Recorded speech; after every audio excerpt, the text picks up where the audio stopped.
కాదు, ఆంధ్ర రాష్ట్రంలో చాలామంది ఒక వైరల్ అయిన వీడియోను చూడడం జరిగింది. ఆ వీడియోలో చాలా స్పష్టంగా జగన్మోహన్ రెడ్డి గారి కాన్వాయ్, ఇంకా ముఖ్యంగా చెప్పాలంటే జగన్మోహన్ రెడ్డి గారి కారే డ్రైవ్ చేస్తుండగా ఆ కారు కింద పడి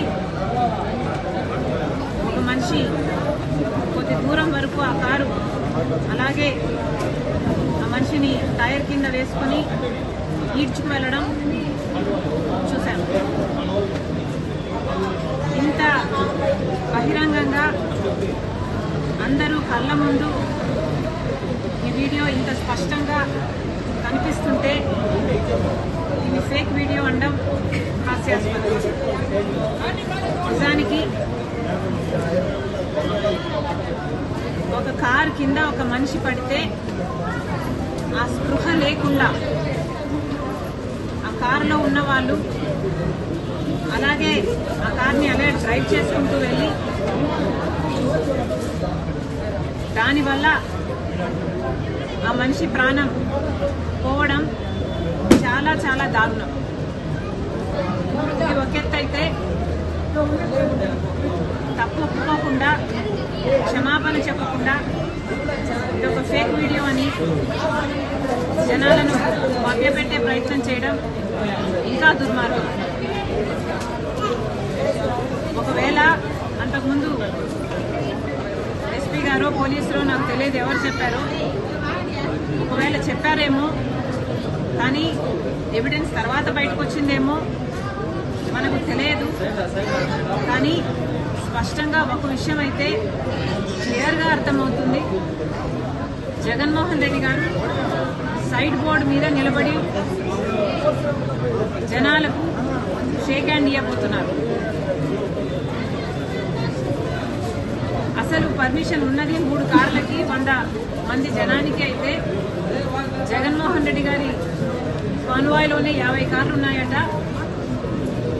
1000 మందికి పైగానే జనం ఉన్నారంటున్నారు. ఇంతమంది జనం మధ్య కాన్వాయ్ మూవ్ అవుతుండగా జగన్మోహన్ రెడ్డి గారు ఒక పార్టీ నాయకుడిగా సైడ్ బోర్డు మీద నిలబడి ఆ జనానికి షేక్ హ్యాండ్ ఇస్తున్నారు. ఆ జనమేమో అక్కడ కంట్రోల్ లేకుండా పిచ్చి పిచ్చిగా అరుస్తూ ఈయన షేక్ హ్యాండ్ అందుకోవడానికి ఎగబడుతున్నారు. ఆ క్రమంలోనే ఆ తోపులాట్లోనే ఈ మనిషి కూడా ఈ కారు కింద పడ్డారు అనిపిస్తుంది. మరి అలాంటప్పుడు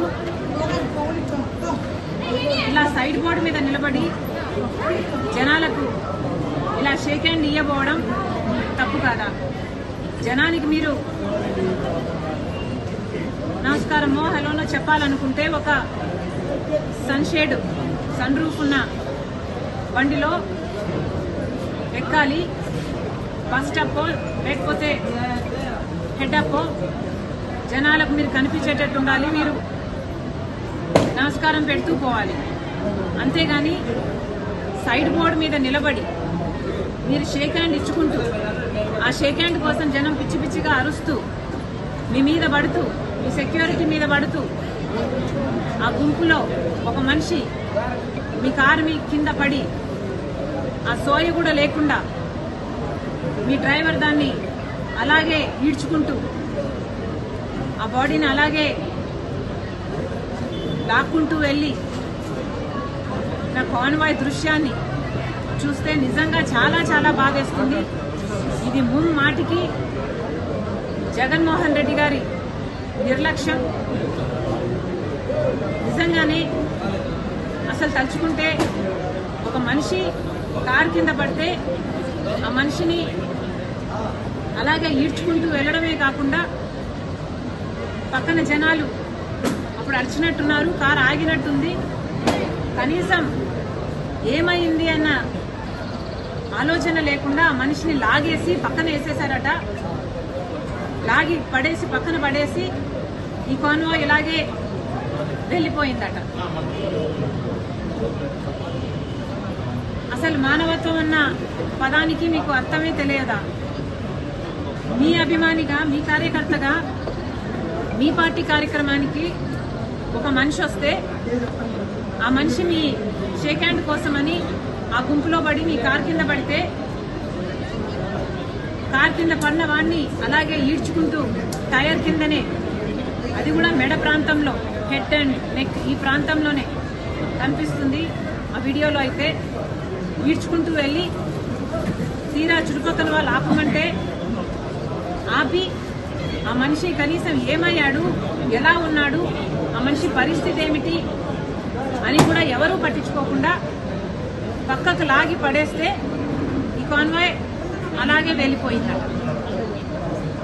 దీనికి కనీస రెస్పాన్సిబిలిటీ మీరు తీసుకోకుండా, ఒక క్షమాపణ చెప్పకుండా మా ఉద్దేశం అది కాదు అనన్నా చెప్పాల్సింది, లేదా ఆ కుటుంబాన్ని పరామర్శించి కనీసం 5 కోట్లో 10 కోట్లో మీరు చేయగలిగిన నష్టపరిహారం అనుకుంటారో ఇంకోటి అనుకుంటారో ఏదైనా సహాయం చేసి తప్పైపోయింది అని ఒప్పుకుంటే అది ఒక రకం. అలా కాకుండా పర్మిషన్లన్నీ ఉల్లంఘించి ఒక బెట్టింగ్ చేసిన వాడి విగ్రహానికి ఆవిష్కరణ అంటూ జగన్మోహన్ రెడ్డి గారు వెళ్ళడము, అది కూడా 100 మందితో వెళ్ళాలి అంటే 1000 మందితో బల ప్రదర్శన చేయటము, దాంట్లో ఒక దుర్ఘటన జరిగితే దానికి మళ్ళీ ఒక కనీస రిమోర్స్ లేకుండా, ఒక అపాలజీ లేకుండా మళ్ళీ దాన్ని కప్పిపుచ్చుకునే ప్రయత్నం. అసలు దేవుడు ఉన్నాడు, చూస్తున్నాడు. మీకు ఏదైనా పాప భీతి అన్నది ఏదైనా ఇంకా మిగులుందా? నిజంగానే దీని విచారణ జరగాలి. కారులో ఉన్న అందరూ విచారణకు రావాలి. ఈ దుర్ఘటన ఇంకోసారి జరగకుండా కార్యాచరణ చేయాలి. అంతేకాదు జగన్మోహన్ రెడ్డి గారు ఇటీవల కాలంలో ఏ కార్యక్రమం చేసినా కూడా అది ఒక బల ప్రదర్శనే. ప్రజలందరికీ తెలుసు, జగన్మోహన్ రెడ్డి గారు 5 సంవత్సరాలు ముఖ్యమంత్రిగా ఉంటే 5 సంవత్సరాలలో ముఖ్యమంత్రిగా ఏ రోజు ప్రజల మధ్యకి రాలేదు. ప్రజలకు కాదు కదా, ఆయన నాయకులకి, ఆయన కార్యకర్తలకి 5 సంవత్సరాలు ఎక్కడా కనిపించలేదు జగన్మోహన్ రెడ్డి గారు. తీరా కుంభకర్ణుడిలాగా ఆఖరణ ఎలక్షన్లు 6 నెలలు ఉన్నాయనంగా లేశారు. అప్పుడు సిద్ధం సభలకని బయలుదేరారు జగన్మోహన్ రెడ్డి గారు 5 సంవత్సరాలుగా ముఖ్యమంత్రిగా.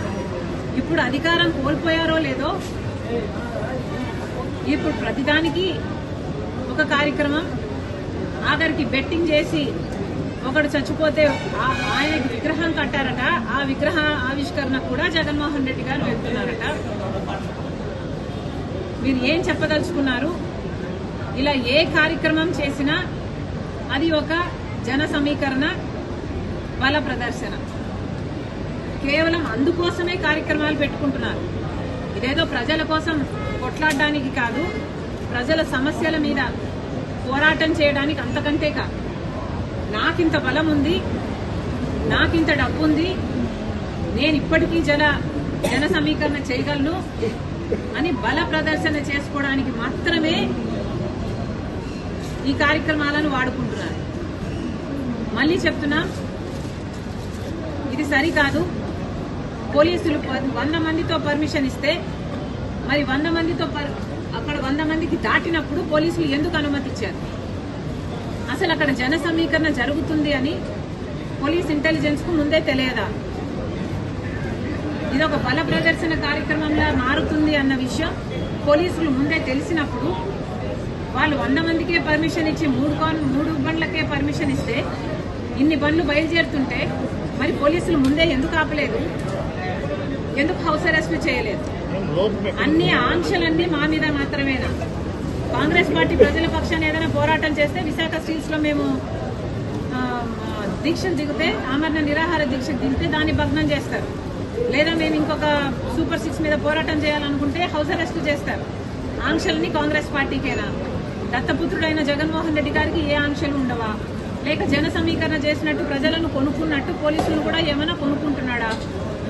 అనుకుంటే ఏమైనా చేసుకోవచ్చా? ఏం చెప్పదలుచుకున్నారు? మరి ముఖ్యంగా ప్రభుత్వానికి, పోలీసులకు చెప్తున్నాము, ఇక మీదటైనా జగన్మోహన్ రెడ్డి గారి ఇలాంటి కార్యక్రమాలకు, ఈ బల ప్రదర్శనకు అనుమతి ఇవ్వకండి. ఇలా బల ప్రదర్శన కార్యక్రమాలు చేయటానికి కాదు రాజకీయాలున్నది. ఇలా జనం చచ్చిపోతే అది రాజకీయాలకు వాడుకోవడానికి కాదు రాజకీయాలున్నది. రాజకీయ నాయకులు అంటే ప్రజలకు సేవ చేయడానికి ఉండాలి. అధికారం ఉన్నప్పుడు 5 సంవత్సరాలు ఎప్పుడూ బయటికి రాలేదు, కానీ అధికారం పోయాక ఇప్పుడు ప్రతి సభ, ప్రతి కార్యక్రమంలో జన సమీకరణ, బల ప్రదర్శనే. వీళ్ళేం నాయకులండి?